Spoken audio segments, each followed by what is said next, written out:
लेकिन आप समझिए इशाक डार ने ये जो किया है ये पहली बार थोड़ी हो रहा है। भारत की आदत है यहाँ पर आगे बढ़कर फैसले लेने की और पाकिस्तान की आदत है हमारी नकल करने की।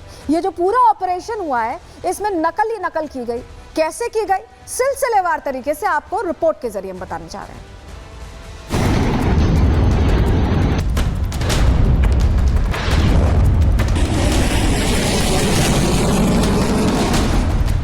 पहलगाम आतंकी हमले के बाद भारत ने पाकिस्तान को सबक सिखाने की ठान ली है।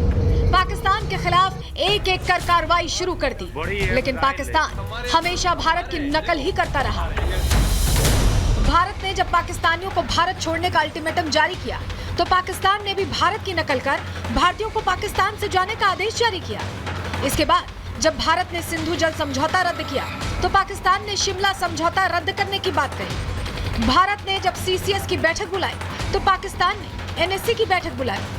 भारत ने जब पाकिस्तान के चैनल और सोशल मीडिया अकाउंट्स को बैन किया तो पाकिस्तान ने भी भारत के चैनल्स को बैन कर दिया। यही नहीं, जब पीएम मोदी ने भारतीय सेना को फ्री हैंड देने की बात कही, सेना को समय, जगह और तरीका चुनने की छूट दी, तो शहबाज शरीफ ने भी यही बात दोहराई। यानी शहबाज शरीफ और पाकिस्तान ने हर कदम पर भारत की सिर्फ नकल की। यहाँ तक कि पाकिस्तान के मंत्री और नेता भारत को परमाणु बम की गीदड़ भभकियां देते रहे।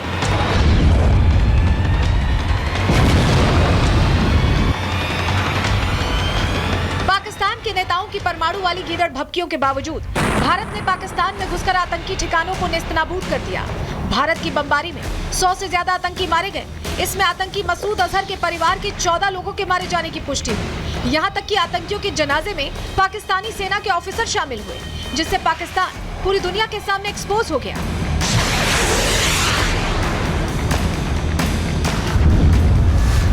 पाकिस्तान ने यहाँ भी भारत की नकल करने की कोशिश की।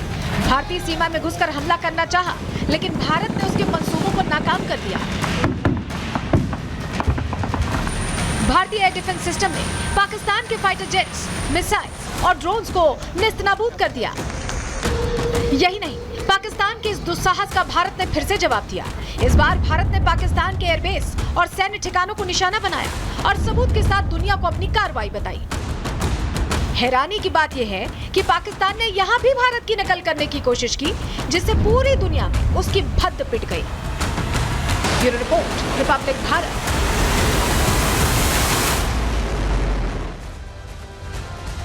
तो नकल करने वाले पाकिस्तान को अकल कब आएगी तो वक्त बताएगा, लेकिन इस बीच बड़ी खबर मिल रही है, उसका रुख करें। ऑपरेशन सिंदूर का बयान आया है। सटीक खुफिया इनपुट और सेना की बहादुरी का यह नतीजा है। ये पीएम की दृढ़ इच्छा शक्ति को दर्शाता है और इंटेलिजेंस शेयरिंग के लिए शाह ने दिल्ली में ये मल्टी एजेंसी सेंटर का उद्घाटन किया और यहाँ पर वो बड़ी बात कह रहे थे। इंटेलिजेंस शेयरिंग के लिए ये सेंटर जो बनाया गया ये आगे भी रणनीतिगत तरीके से हमारी मदद करेगा, लेकिन यहाँ पर बड़ी बात कही है।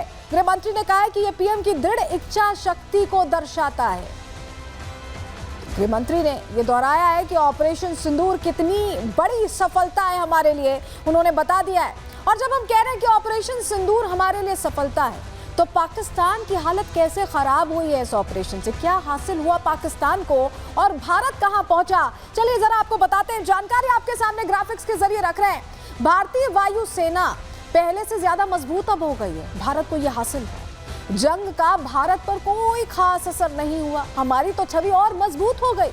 विदेशी मुद्रा भंडार पर भी हमारे कोई असर नहीं हुआ है। भारत ने नए हथियारों की, देखिए हमने टेस्टिंग मॉक ड्रिल करके नहीं की है, यहाँ पर एक्चुअल ड्रिल करके हमने टेस्टिंग कर ली है और पूरी दुनिया को बता दिया है कि भारत के जो इंडिजीनियस हथियार हैं वो कितने ज्यादा सफल हैं। अब पाकिस्तान को क्या हासिल हुआ ये भी जान लीजिए।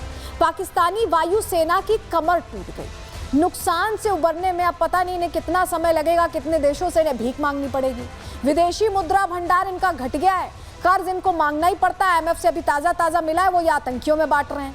नए हथियार खरीदने के अब इनके पास पैसे नहीं और जो इनके पुराने दगे हुए हथियार थे वो हमने आसमान में ही फुस कर दिए हैं। तो इनको जमकर नुकसान हुआ है और काफ़ी नुकसान हुआ है। इस बीच एक और बड़ी खबर आ रही है, उसका रुख करिए। मैं एक और बड़ी जानकारी आपके सामने रख रहे हैं। सिंधु जल संधि पर पाकिस्तान को फिर से भारत ने दो टूक जवाब दिया है। पाकिस्तान से सिंधु जल संधि स्थगित रहेगी। भारत ने यह क्लियर कर दिया है, आतंक को समर्थन बंद ना करने तक संधि स्थगित रहने वाली है। जल शक्ति मंत्रालय की तरफ से यह जानकारी दी गई है, तो हम अपना फैसला नहीं बदलने वाले, ये भारत ने क्लियर कर दिया है। तैयारी ये बड़ी है और सीधे जल शक्ति मंत्रालय की तरफ से ये कह दिया गया है कि कोई तब्दीली जो हमने फैसला लिया था उसमें नहीं होने वाली है।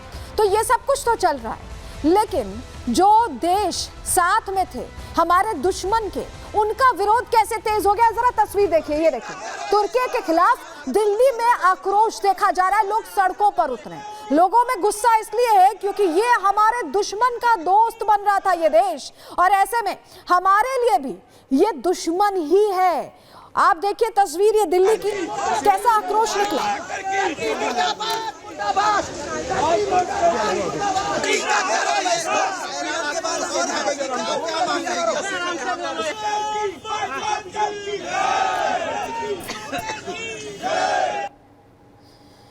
देखिए, तुर्की का बहिष्कार जहां लोग करने की बात कर रहे हैं, वहीं कुछ ऐसी कंपनीज थी जो तुर्की की यहां पर काम करती थी, उन पर कार्रवाई हुई है। भारत में तुर्की का बहिष्कार तेज हो गया है और तुर्की की कंपनी सेलेबी को बड़ा झटका ऐसे में लगा है। सेलेबी का सिक्योरिटी क्लियरेंस लाइसेंस जो था वो रद्द कर दिया गया है। दिल्ली, मुंबई सहित 9 एयरपोर्ट्स पर जो इनका टेंडर का काम था वो रद्द हो गया है। ये इन्हीं एयरपोर्ट्स पर ऑपरेट करती थी कंपनी सेलेबी, और नागरिक उड्डयन सुरक्षा ब्यूरो ने ये फैसला इस लिहाज से लिया है क्योंकि अभी जो समय था, जो बहुत तनावपूर्ण समय था, उसमें तुर्की ने किसका साथ दिया है ये पूरी दुनिया ने देखा और भारत याद रखता है। हवाई अड्डे की ग्राउंड हैंडलिंग करती थी सेलेबी, लेकिन अब नहीं कर पाएगी। राष्ट्रीय सुरक्षा हितों को देखते हुए ये फैसला लिया गया है कि ऐसे देश की कंपनी के हाथ में हम अपने एयरपोर्ट्स नहीं दे सकते। सेलेबी को इस फैसले से करीब 1200 करोड़ का नुकसान होने वाला है। तो अब तुर्की पछता रहा होगा, क्योंकि तुर्की को यह समझना पड़ेगा कि भारत ये चीजें याद रखता है, कौन साथ दे रहा है, कौन दोस्त है, कौन दुश्मन है, याद रखने वाला देश। अगली तस्वीर भी देख लीजिए, तुर्की अजरबैजान का बहिष्कार करने के लिए ये व्यापारी, ये दिल्ली और अलग अलग जगहों के व्यापारी हैं जिन्होंने बैठक करके ये फैसला लिया है कि ये नहीं अब काम करना चाहते तुर्की के किसी भी चीज में, व्यापार में ये बिल्कुल भी कहीं सपोर्ट नहीं करना चाहते, क्योंकि ये देश के साथ खड़े। क्यों मैं ऐसा कह रहे हैं, जरा आपको बताते हैं आर्थिक स्ट्राइक की तैयारी कैसे भारत ने की है, व्यापारियों ने की है। तुर्की और अजरबैजान का आर्थिक बहिष्कार करने का ऐलान और फैसला ले लिया गया है। दिल्ली के 24 राज्यों के व्यापारियों की बैठक हुई है दिल्ली के अंदर, और बैठक में 125 से ज्यादा बड़े व्यापारी शामिल बताए गए। तुर्की अजरबैजान से व्यापार बैन करने पर यह हुंकार भरी गई है और व्यापारियों ने कारोबारी रिश्ते तोड़ने के लिए बिल्कुल क्लियर कह दिया है कि वो नहीं करेंगे तुर्की और अजरबैजान से व्यापार। तुर्की का पाकिस्तान को समर्थन गंभीर मुद्दा है, व्यापारी ये कह रहे हैं। व्यापारी समुदाय ने इसे तुर्की का विश्वासघात माना है और भारत ने संकट के समय तुर्की की मदद की थी, ये भी व्यापारी याद कर रहे हैं। तुर्की ने दोस्ती के बदले पीठ में छुरा घोंपा है, जिसके बाद अब हमारे देशवासी ये कह रहे हैं कि हम उनका समर्थन नहीं करने वाले, हम उनके साथ व्यापार नहीं करने वाले।